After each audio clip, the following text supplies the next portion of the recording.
उत्तरी भारत के विशाल मैदान में बहने वाली नदियों में से हमने जैसे जो सिंधु नदी थी उसका अपातंत्र किया था, तो आज हम अध्ययन करेंगे भारत की उत्तर क्षेत्र में बहने वाली और मैदान क्षेत्र में सबसे लंबी बहने वाली भारत का सबसे बड़ा अपवाह तंत्र, जिसे गंगा नदी अपवाह तंत्र कहा जाता है, इसका अध्ययन करेंगे। तो गंगा जो नदी है वो कहाँ से निकलती है? सबसे पहले गंगा जो नदी है ये उत्तराखंड के गंगोत्री ग्लेशियर से निकलती है और इसकी जो ऊंचाई है 3900 मीटर है। 3900 मीटर ग्लेशियर पाया जाता है गंगोत्री उत्तराखंड के अंदर, वहाँ से गंगा नदी निकलती है। और गंगा नदी का जो सबसे पहले ये अलकनंदा और भागीरथी दो मुख्य नदियां हैं, उन दो नदियों के मिलने के बाद इसका नाम गंगा पड़ता है। पहले जो अलकनंदा नदी है वो सतोपंथ ग्लेशियर से निकलती है। सतोपंथ एक स्थान का नाम है, सतोपंथ ग्लेशियर के नीचे सतोपंथ ताल है, वहाँ से गंगा नदी ये निकलती है हमारी अलकनंदा और भागीरथी। भागीरथी और अलकनंदा जब मिल जाती है तो किसका निर्माण होता है भाई? गंगा नदी का निर्माण होता है। ठीक है, ये निकलती है कहाँ से? गंगोत्री ग्लेशियर से निकलती है और जहाँ से निकलती है उस स्थान का नाम रखा गया है गौमुख, है ना। गौमुख भी कहते हैं इसको और गौमुख भी इसको कहा जाता है। ठीक है, तो सबसे पहले उत्तराखंड के हिमालय क्षेत्र से निकली है और हिमालय का कौन सा भाग है ये? सबसे पहले हिमालय का हमने स्टडी किया था, ट्रांस हिमालय है, ग्रेट हिमालय है, उसके बाद मिडिल हिमालय और शिवालिक रेंज है। तो ये कहाँ से निकलती है?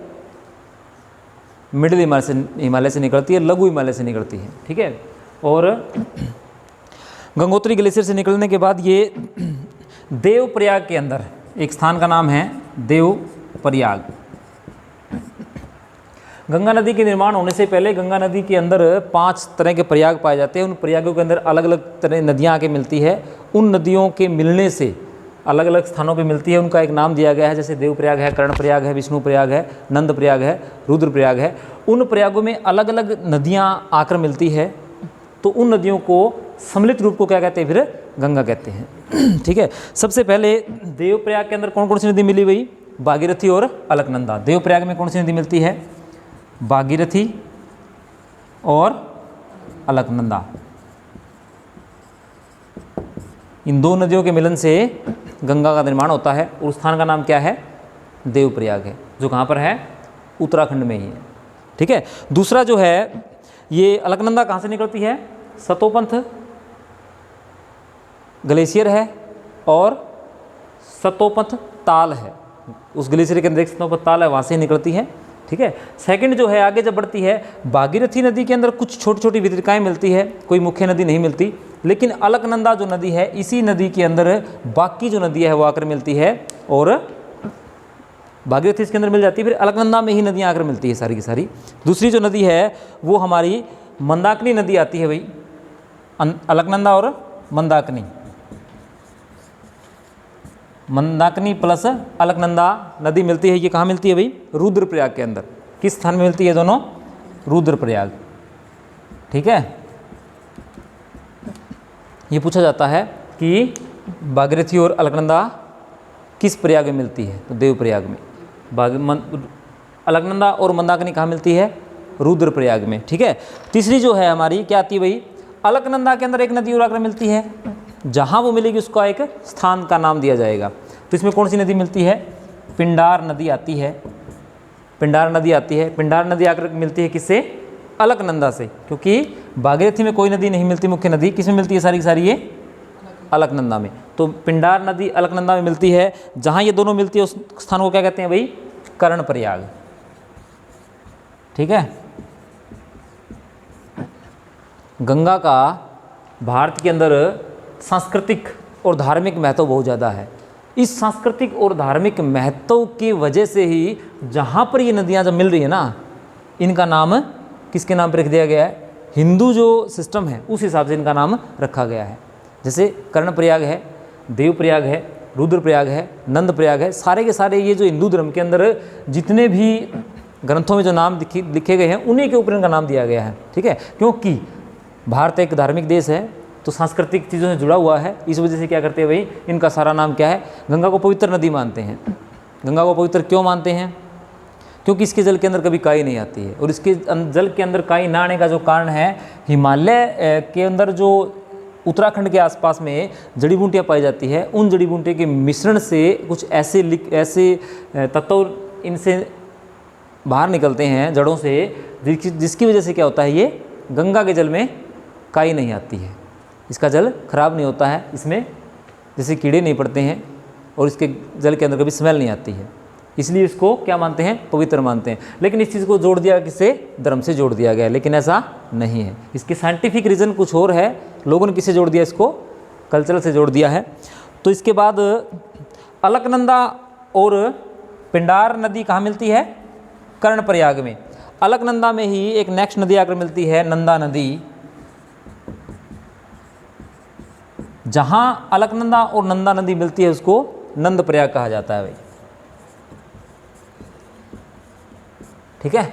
जहाँ पर अलकनंदा और नंदा नदी मिलेगी उसको क्या कहते हैं, नंद प्रयाग कहा जाता है, ठीक है। उसके बाद अलकनंदा और धौली गंगा, क्योंकि सारी नदियाँ कहाँ मिल रही है, अलकनंदा में मिलेगी।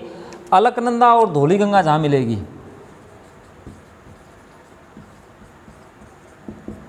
उसको क्या कहा जाता है भाई, विष्णु प्रयाग कहा जाता है,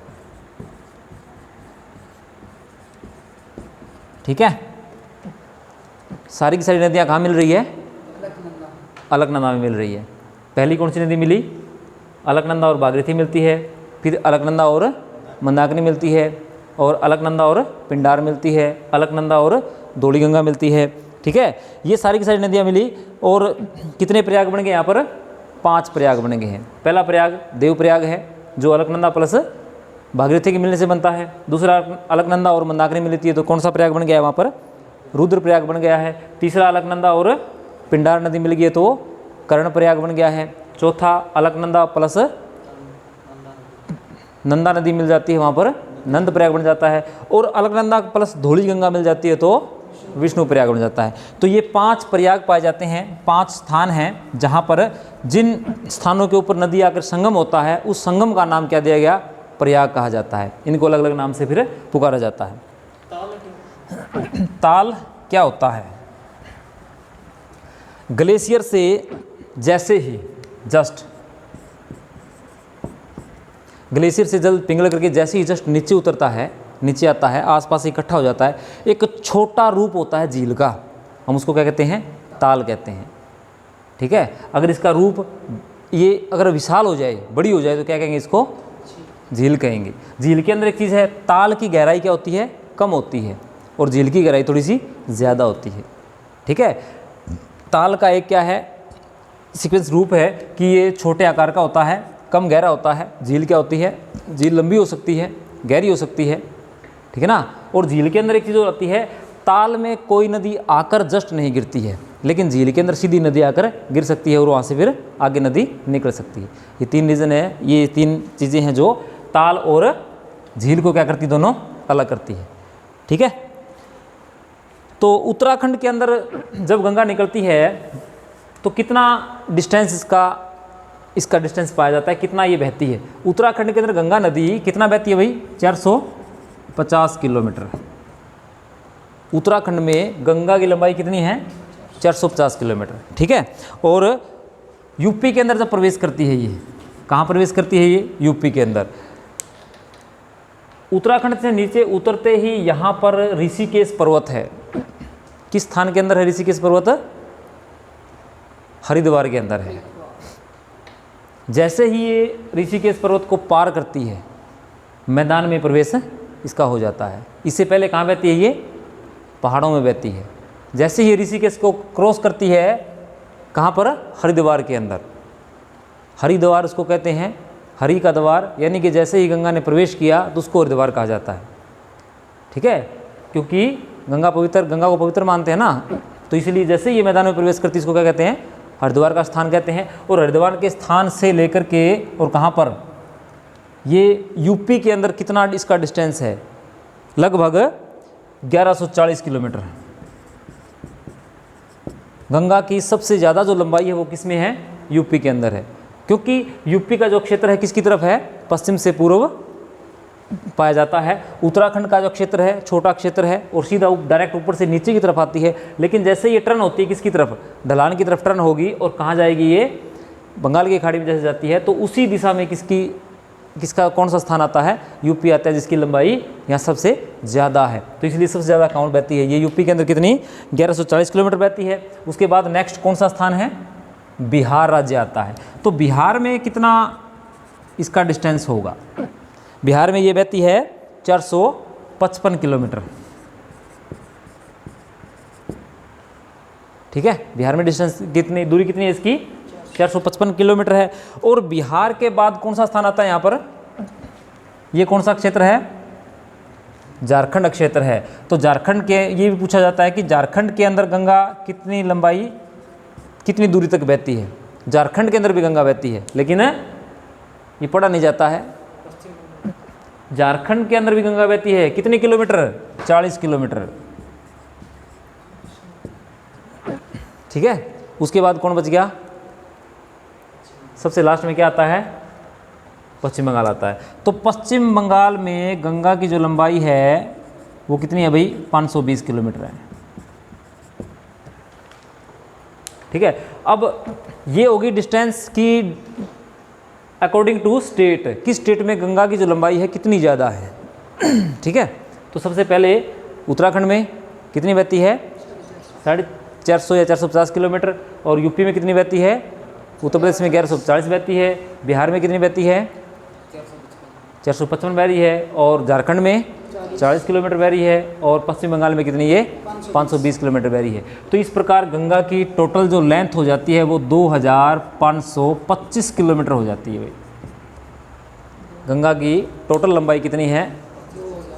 हाँ, इसको 25-25 याद कर सकते हो, 2525 याद कर सकते हो, जैसा इजी हो वैसा इसको याद किया जा सकता है। अब ये जो हमारी सिंधु नदी तंत्र था कितना बड़ा था? ये 2880 किलोमीटर था। ठीक है,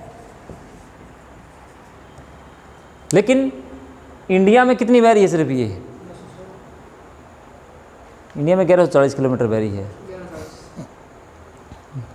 और यहाँ ये इंडिया के अंदर कितनी बह रही है? 2525 किलोमीटर बह रही। ये नदी इंडिया के अंदर, ये बांग्लादेश के अंदर जब जाती है तो यहाँ दो नदियाँ संगम होता है, इसके बाद ये बांग्लादेश में अलग प्रवेश करती है, लेकिन उससे पहले इंडिया में 2525 किलोमीटर बह रही है। तो इसका मतलब क्या है? ये सबसे बड़ा नदी तंत्र है। ठीक है, उत्तरी भारत का सबसे बड़ा नदी तंत्र भी यही है और भारत का भी सबसे बड़ा नदी तंत्र भी यही है। इसका जो प्रवाह क्षेत्र है वो 8.6 लाख वर्ग किलोमीटर है। इसके एरिया की अगर बात करें तो कितना है? ये 8.6 लाख वर्ग किलोमीटर आता है। ठीक है, और इसकी अपोहा तंत्र की अगर बात करें तो अपोहा तंत्र में हम क्या स्टडी करते हैं भाई? सिर्फ गंगा को पढ़ना होता तो ये सिर्फ गंगा की लेंथ और गंगा की ऊंचाई, लंबाई, चौड़ाई और कहाँ कितना बह रही है, कितना क्षेत्रफल है, इतना स्टडी करते। लेकिन अब साथ में क्या कर रहे हैं? हम अपोहा तंत्र अध्ययन कर रहे हैं। तो अपोहा तंत्र में क्या अध्ययन करते हैं भाई? हम अपोहा तंत्र के अंदर क्या स्टडी करते हैं? उसकी सहायक नदियों को भी अध्ययन करते हैं। जहाँ तक ये जो नदी है जहाँ से निकली है वहाँ से लेके उसकी जो सहायक नदियाँ हैं उनका भी जल इसके अंदर समाहित होता है। उसके जल को साथ में जोड़ करके 8.6 लाख वर्ग किलोमीटर क्षेत्र पर इसका बैठता है। तो इसकी सबसे बड़ी, पश्चिम में मिलने वाली सबसे बड़ी या पहली जो नदी है वो कौन सी है? यमुना नदी है। यमुना जो नदी है कहाँ से निकलती है भाई? यमुनोत्री स्थान से निकलती है, ग्लेशियर है यमुनोत्री। और एक स्थान भी है यहाँ पर जहाँ से यमुना निकलती है, बंदरपुर से निकलती है। और बंदरपुर से जब ये निकलती है तो कहाँ बहती है? ये दक्षिण तरफ बहती है। और हरियाणा और पंजाब का जो नेचुरल बाउंड्री है उसका ये निर्माण करती है, हरियाणा और उत्तर प्रदेश का, है ना। सबसे उसके पहले कहाँ बहती है? ये हिमाचल और उत्तराखंड की बाउंड्री के ऊपर बहती है कुछ दूरी तक। उसके बाद एंट्री करती है ये हरियाणा के यमुनानगर में और फिर बहती है ये कहाँ तक? दिल्ली को क्रॉस कर जाती है और कहाँ एंट्री करती है? फिर ये यूपी में एंट्री करती है।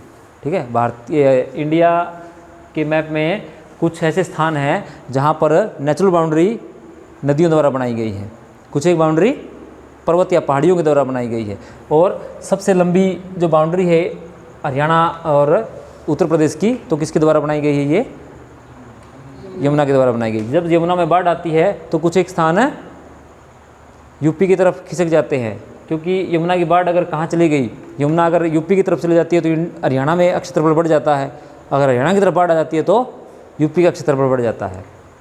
ये विवादित क्षेत्र हो सकते हैं, लेकिन ये एक इंटरस्टेट मैटर है तो इतना बड़ा इशू नहीं है। लेकिन ये समस्या किसके साथ बनी रहती है? बांग्लादेश के साथ बनी रहती थी, जो 2015 के अंदर समाप्त हुई है। कुछ एक स्थान जो 2927 किलोमीटर का जो एरिया था हमने उनको दे दिया था, और 1963 किलोमीटर का अक्षेत्र हमने ले लिया था। ठीक है, तो कुछ क्षेत्र दिया, कुछ क्षेत्र लिया, तब जाके यहाँ पर कुछ लेने देने से बात बनी और बांग्लादेश और भारत का जो सीमा विवाद था वो समाप्त हुआ। हाँ, 2015 को। ये आपको फर्स्ट लेक्चर जब हमने किया था इंडिया की स्थिति और विस्तार में, हमने इसका अध्ययन किया था। ठीक है, आपने इस पर फोकस।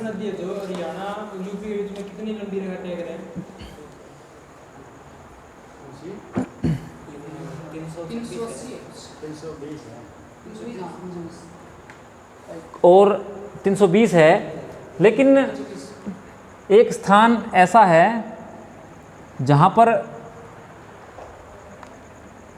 यमुना और यूपी की बाउंड्री नहीं काउंट करते, वहाँ किसकी बाउंड्री काउंट करते? बीच में वो 76 किलोमीटर दिल्ली की बाउंड्री काउंट करते हैं वो। ठीक है, तो 389 किलोमीटर लगभग है, समथिंग है, वहाँ से उसको निकाल देते हैं तो कितना बच गया?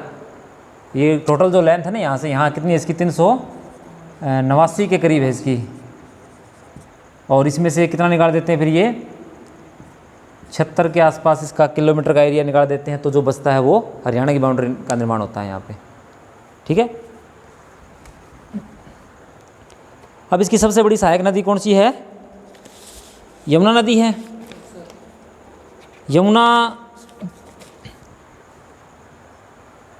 अब देखो ये इसका जो ढाल है ना, अब ये एक चिंता का विषय है कि भारत के अंदर जो गंगा जो नदी है, इसका जो ढाल है वो किस तरफ है? पूर्व की तरफ है। पूर्व की तरफ जा रहा है ना, ये पश्चिम से पूर्व जा रही है, लेकिन इसके ढाल के अंदर क्या है? डिफरेंस पाया जाता है। दिल्ली के आसपास इसका जो ढाल है, किस दिल्ली से कानपुर जाते हैं तो इसका ढाल कितना हो जाता है?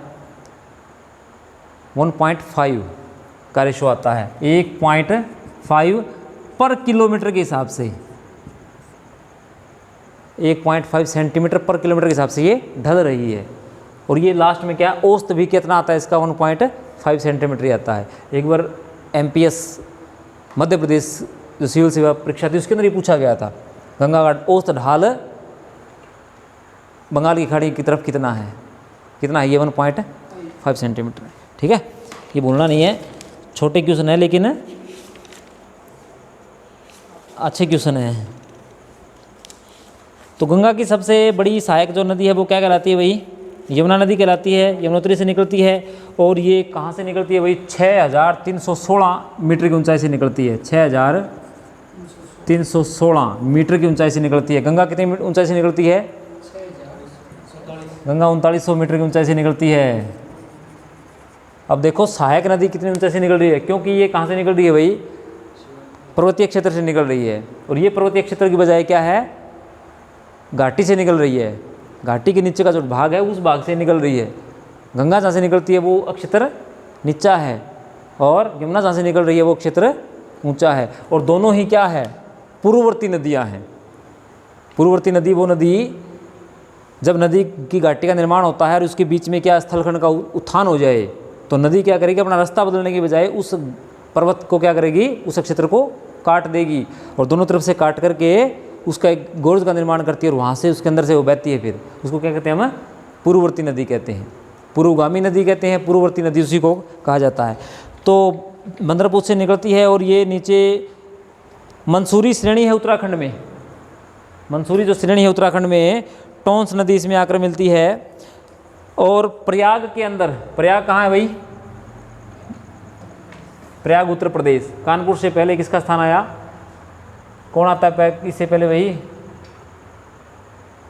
यूपी के अंदर कानपुर के आसपास में एक स्थान है प्रयागराज, इलाहाबाद के पास में है प्रयाग। आज इसका नाम बदल के प्रयाग ही कर दिया गया क्योंकि इलाहाबाद और प्रयाग इकट्ठे हुए हैं। तो एक कहावत है कि इलाहाबाद में 3 नदी, गंगा यमुना सरस्वती, तो तीनों यहाँ पहले मिलती थी, आज यहाँ 2 ही नदी मिल रही है। सरस्वती नदी क्या हो गई है, लुप्त हो गई है, मतलब अंडरग्राउंड बह रही है। ठीक है, ठीक है,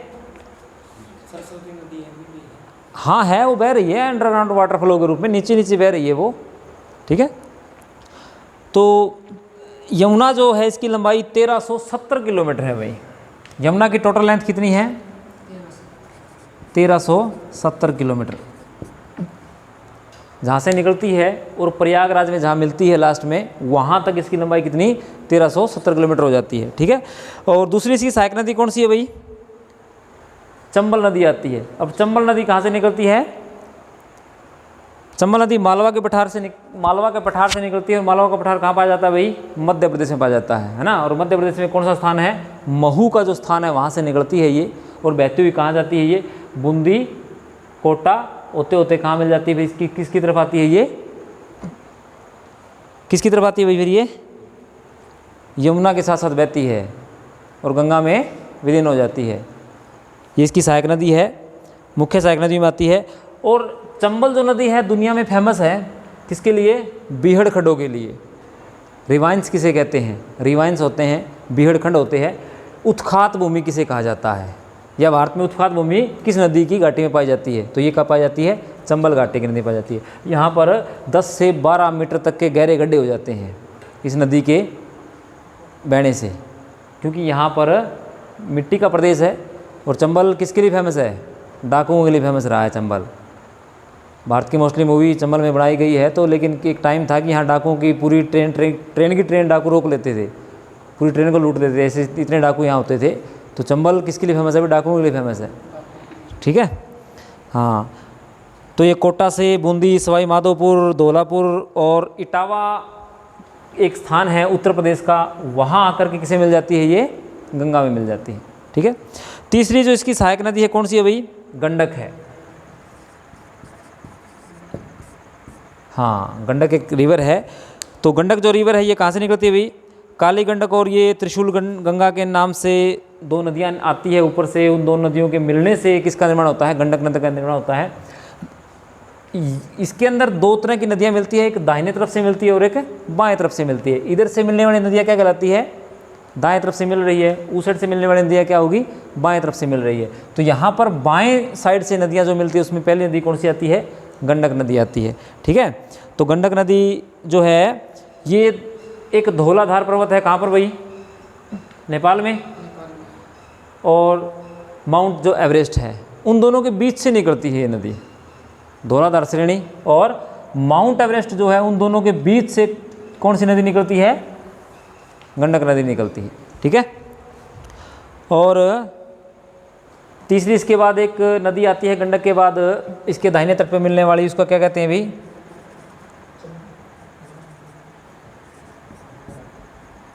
घाघरा नदी इसको कहा जाता है। ठीक है, घाघरा रिवर इसको कहते हैं। घाघरा जो रिवर है ये कहाँ से, मापचूंग हिमनद से निकलती है। और तीला और शेती नाम की छोटी छोटी नदियाँ हैं, 2 उनके मिलने से इसका निर्माण होता है। वैसे नदियों का जो एक निर्माण है सिर्फ किसी एक नदी या 2 नदियों के मिलने से नहीं होता, इसमें बहुत सी अवनालिकाएँ मिलती हैं। अवनालिकाओं के बाद में फिर एक छोटी नदी का निर्माण होता है। छोटी छोटी नदियाँ मिलकर के एक बड़ी मुख्य नदी का निर्माण करती है। ठीक है, नदी के निर्माण की प्रक्रिया हमने पढ़ी थी। तो और इसके बाद आती है कोसी नदी। कोसी नदी का नाम सुना ही है, कोसी नदी के काफ़ी क्वेश्चन पूछे जाते हैं भाई। कोसी एक नदी है,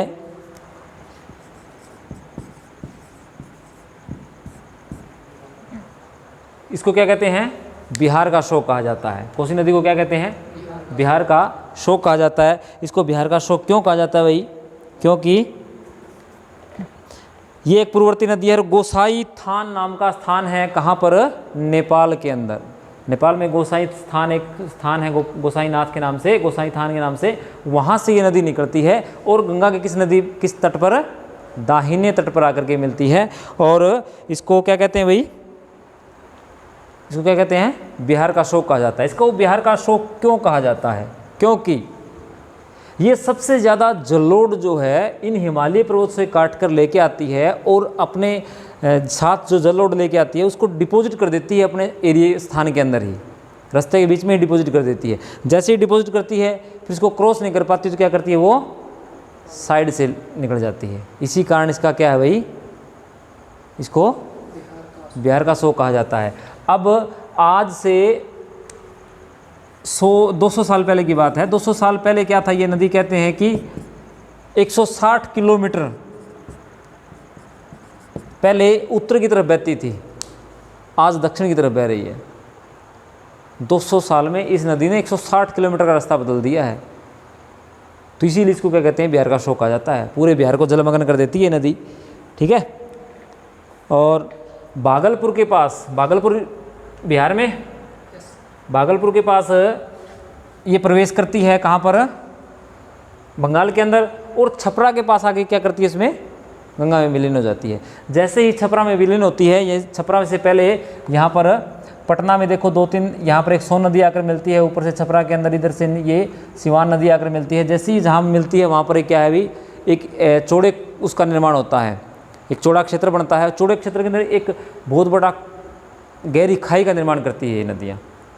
अब यहाँ पर इलाहाबाद से लेके हुगली तक एक नहर योजना शुरू की है, एक नहर सिस्टम शुरू किया गया है, जिसके अंदर नौगम्य, भारत का नंबर 1 रास्ता है ये। भारत का पहला नौगम्य रास्ता कौन सा है, नंबर 1 पे ये आता है। भारत में 5 नौगम्य रास्ते पाए जाते हैं जिनके अंदर नौकाएं चलाई जाती है। तो यहाँ से इलाहाबाद से लेकर के और हल्दिया घाटी, पश्चिम बंगाल के अंदर हल्दिया तक ये धुबरी हल्दिया तक ये चलती है, हल्दिया तक चलती है, धुबरी तक नहीं। तो यहाँ इसको सबसे ज़्यादा खतरा इनको यहाँ होता है, जब नदी के अंदर जल ज़्यादा होता है या बरसात ज़्यादा होती है पीछे की तरफ, तो इस क्षेत्र में क्या होता है भाई, नाव चलाना बंद कर देते हैं वो लोग, ठीक है, क्योंकि खतरा बना रहता है डूबने का। उसके बाद रामगंगा आती है। रामगंगा गैरसैंण नामक स्थान से निकलती है और ये शिवालिक को पार करने के बाद नजीबाबाद में और कन्नौज के निकट आकर के, कन्नौज कहाँ पर है, यूपी के अंदर है, तो कन्नौज के अंदर, कन्नौज की लड़ाई पड़ी है हिस्ट्री में, कन्नौज नाम आता है, कन्नौज की लड़ाई। तो वहाँ उस क्षेत्र में आकर किससे मिलती है, ये गंगा से मिल जाती है, ठीक है। और उसके बाद आती है गोमती नदी, आती है इसकी मुख्य सहायक नदियों में, क्योंकि हम इसकी मुख्य ही सहायक नदियों में बार स्टडी करेंगे। सबसे पहले कौन सी नदियाँ पढ़ रहे हैं हम, ये एक पश्चिम की पढ़ी है, उसके बाद सारी की सारी कौन सी आई है, दाहिने तट पे मिलने वाली नदियाँ पढ़ी है। उसके बाद कौन सी नदियाँ आती है, बाएं तट पे आती है। बाएं तट पे पहले चंबल मिलती है, फिर सोन मिलती है, टोंक मिलती है, ठीक है। और यहाँ पर एक पैनगंगा, वैनगंगा, ये नदियाँ भी यहाँ पर इसकी तरफ बहती है, उत्तर की तरफ बहती है, छोटे नागपुर पठार से निकल करके और गंगा में मिल जाती है। गंगा जो क्षेत्र क्या होता है, विशाल हो जाता है। गंगा जब वैसे इसका क्षेत्र विशाल हो जाता है तो क्या करती है ये, इसमें जलोढ़ की मात्रा ज़्यादा हो जाएगी। गंगा जब यहाँ से निकल के आई तो जलोढ़ की मात्रा कहाँ डिपॉजिट कर दी इसने, उत्तराखंड में डिपॉजिट कर दी। और इसी कारण यहाँ क्या पाया जाता है, भाबर प्रदेश पाया जाता है। भाबर प्रदेश से थोड़ा सा नीचे आते हैं क्या, तराई क्षेत्र पाया जाता है। तराई क्षेत्र में क्या होता है, वनस्पति ज़्यादा है, दलदली क्षेत्र है। और सबसे ज़्यादा डेंगू का जो प्रकोप है कहाँ पाया गया, तराई क्षेत्रों में पाया जाता है, क्योंकि सबसे ज़्यादा मच्छर जो है कहाँ पनपते हैं, दलदली क्षेत्रों में, नमी वाले क्षेत्रों में पनपते हैं, ठीक है। तो उसके बाद गंगा का जल बिल्कुल साफ़ हो जाता है। उसके बाद ये साफ़, बिल्कुल साफ़ बहती है। साफ़ बहने के बाद जैसे ही ये अपने वृद्धावस्था में जाती है, ये प्रौढ़ावस्था होती है। गंगा की युवावस्था कहाँ है, पर्वतों में बहती है तो युवावस्था है, मैदान में प्रवेश करेगी तो प्रौढ़ावस्था आएगी। जैसे ही मैदान के लास्ट छोर में जाती है तो ये वृद्धावस्था में चली जाती है। वृद्धावस्था गंगा की जब कहा जाता है, जैसे ही दूसरी नदियाँ इसमें आके मिलती है, उनका जलोढ़ इसमें इकट्ठा हो जाता है तो ये उसको वहन नहीं कर पाती है और डिपॉजिट करना शुरू कर देती है। उसके बीच में क्या, छोटे छोटे रेत के टिल्ले बनने शुरू हो जाते हैं। जो छोटे छोटे रेत के टिल्ले बनते हैं तो उसकी वजह से क्या करेगी, ये वितरिकाओं में बंट जाएगी। वितरिकाओं में बंटती है तो डेल्टे का निर्माण करती है। वहाँ पर सारा क्षेत्र क्या हो जाता है, दलदली हो जाता है। और उस क्षेत्र में सबसे ज़्यादा क्या पाया जाता है भाई, सुंदरी नाम के वृक्ष पाए जाते हैं। इसको क्या कहते हैं फिर, सुंदरवन डेल्टा कहा जाता है, जो विश्व का सबसे बड़ा डेल्टा है ना। तो गोमती जो नदी है भाई इसकी, यह गंगा की एकमात्र सहायक नदी है जो जिसका उद्गम स्थल क्या है, मैदान में होता है। गंगा की एक सहायक नदी जिसका उत्पन्न होने का जो स्थान है वो कहाँ से है? मैदान से है। ठीक है, सिर्फ एकमात्र नदी है। और गोमती नदी, हाँ।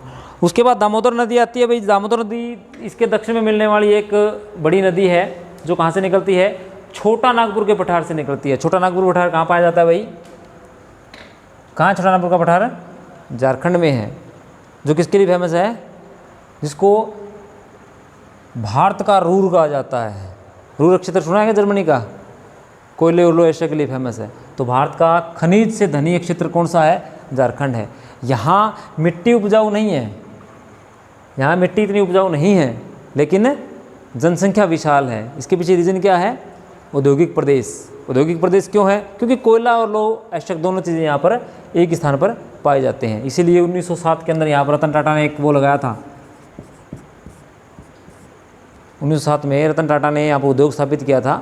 इसको क्या कहते हैं भाई? टाटा उद्योग, टाटा नगर कहा जाता है।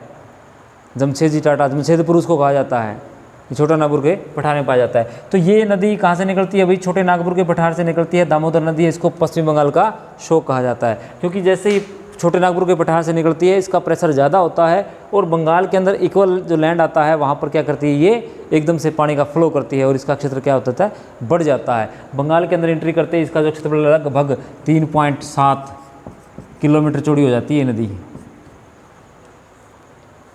ठीक है, तो इसको क्या कहते हैं भाई? बंगाल का शोक कहा जाता है। और ये कहाँ मिलती है फिर? ये गंगा के दाएं तट पे या बाएं तट पे मिलती है? बाएं तट पे मिलती है। ये दायां तट है, ये बायां तट है। क्योंकि ये दाहिने तट पे, बाएं तट पे मिलने वाली सबसे बड़ी नदी कौन सी थी? यमुना थी। तो ये किस नदी मिल रही है? दाएं तट पे मिल रही है, बाएं तट पे? बाएं तट पे मिल रही है। दाहिने तट ऊपर से आती है, बायां तट नीचे से जाता है। ठीक है, एक और नदी यहाँ से निकलती है। अमरकंटक के पठार से एक नदी निकलती है जिसका नाम है सोन नदी। अमरकंटक के पठार से 3 नदियाँ निकलती है। पहली नदी सोन नदी है जो किसकी तरफ बह रही है? उत्तर की तरफ बह रही है। दूसरी नदी कौन सी है? महानदी है, जो कहाँ बहती है? दक्षिण की तरफ बहती है, दक्षिण पूर्व की तरफ बहती है। तीसरी एक नदी और है जो कहाँ बहती है? पश्चिम की तरफ बहती है, ब्रज घाटी से होकर बहती है, और उसको क्या कहते हैं भाई? नर्मदा नदी है। अमरकंटक के पठार से 3 नदियों का उद्गम होता है। एक उत्तर में जाती है, एक पूर्व में जाती है और एक पश्चिम में आती है। ठीक है, एक क्वेश्चन पूछा गया था कि भारत की पूर्व में छोटे नागपुर के पठार से निकलने वाली नदी है जो ब्रज घाटी से होकर बहती है। कौन सी नदी है वो? दामोदर नदी है। छोटा क्वेश्चन है लेकिन पूछा जाता है, क्योंकि 1-2 मात्र नदियाँ यहाँ है जो ब्रज घाटी से बहती है। कौन सी है? ताप्ती और नर्मदा। पूर्व की तरफ बहने वाली एकमात्र नदी जो ब्रज घाटी से होकर बहती है वो दामोदर है। ठीक है, तो याद रखना ये क्वेश्चन छोटे छोटे हैं। दामोदर नदी के अंदर एक एडन नहर निकाली गई थी भी 1938 के अंदर, और इसकी जो लंबाई है कितनी? नहर निकाली गई थी 1938 में। एक डीवीसी योजना शुरू की गई थी, दामोदर वैली सिस्टम, एक डीवीसी योजना से दामोदर वैली डीवीसी थी ये।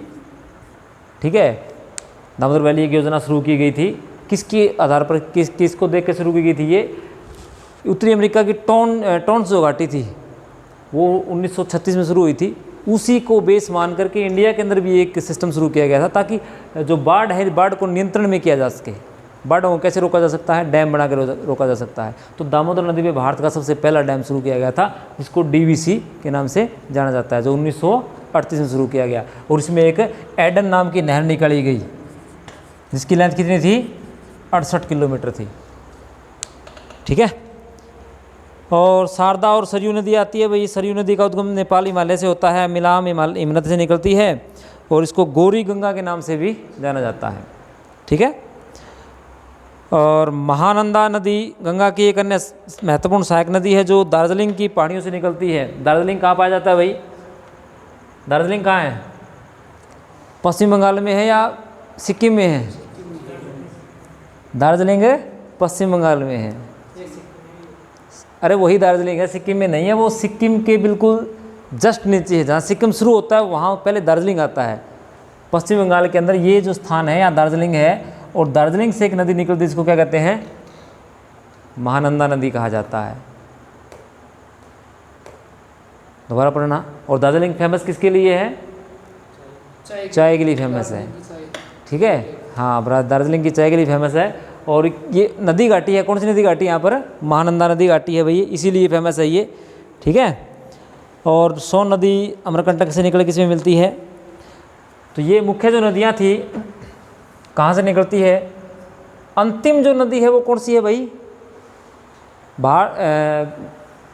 गंगा नदी महातंत्र जो है, गंगा का जो अपवा तंत्र है, इसमें पूर्व में सबसे पहले कौन सी नदी मिलती है?